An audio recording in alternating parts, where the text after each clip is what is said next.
everybody, we have 3 systems that all work together so that we all have good balance no matter what age you are. So we have our balance organ, which is our vestibular system in our inner ear. We have our leg strength.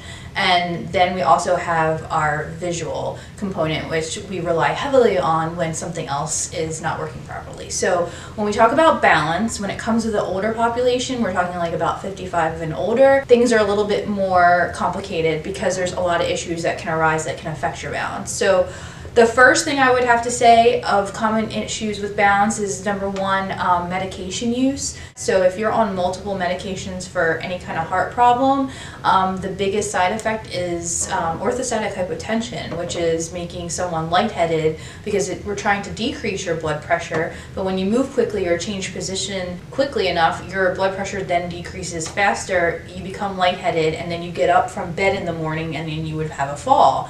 And that seems to be pretty common, especially older patients. We're talking like in their 70s and 80s. Most of their falls occur in the home. The second thing is regular musculoskeletal issues such as osteoarthritis, tendinitis, bursitis, any of those things that cause pain, whether you have surgery or not. Any kind of compromising effect on your muscle strength will affect your balance because that is one of the 3 different areas that need to be working properly. If you just have osteoarthritis and you're having some, for instance, some knee pain or hip pain because of that, your muscles tend to get weaker and so there's no stability for those joints, so you're at a bigger risk for losing your balance and then hence maybe possibly falling. Also, after an injury or surgery, such as a total knee replacement or a total hip replacement, automatically part of the healing process is active inflammation of the area, and then a lot of your muscles around the areas will kind of shut down. So when you don't have that strength, you will be trying to rely more heavily on the opposite leg, more on your back muscles, but it will cause you at an increased risk of having issues with balance because those muscles are not functioning properly like they should be. Diabetes is a pretty common condition, especially like type 2, which is adult onset diabetes. And what happens with a diabetic issue is that you start having something called peripheral neuropathy, and what happens is you start to lose that sensation in your feet. So when you're walking, especially outside, or you're not wearing proper shoe wear and you're walking your home even, you don't have that sensation there in the bottom of your feet to determine what is under your feet. So you might step on something, or you might not feel that there is an issue with the concrete outside, and you just more will likely stumble and lose your balance and possibly have a fall. Fall prevention for somebody in that group population, you want to really get to learn the side effects of your medications.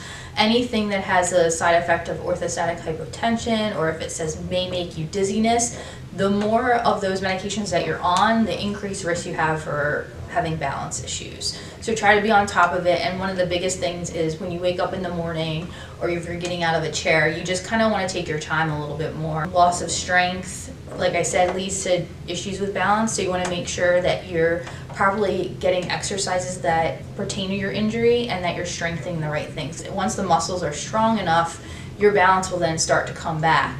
And with those things, it's very important to know that, you know, the more issues you have, whether it's surgical or not surgical, there may be the need of an assisted device, and someone like a physical therapist would be the perfect person to be able to assess that for you and let you know so that you can prevent falling in the home or outside the home.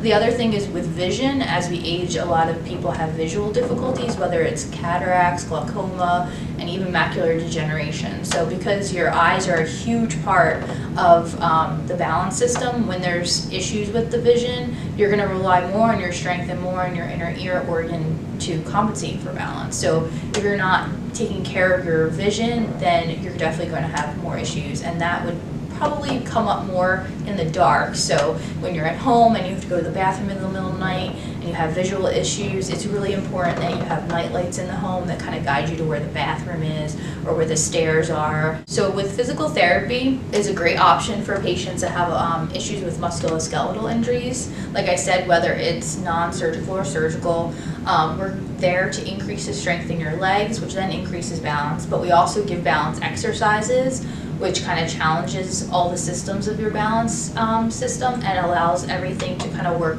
properly again so that you can compensate if something is not working to its fullest potential. We can educate you on home modifications, so anything in your home that may come up as kind of like a red flag, so that we can tell you what to do in order to prevent a fall at home. So give us a call or click the link below if you would like some more information or an assessment of an injury, whether you're in the 55 and older population or a younger population and you're wanting to learn more about balance.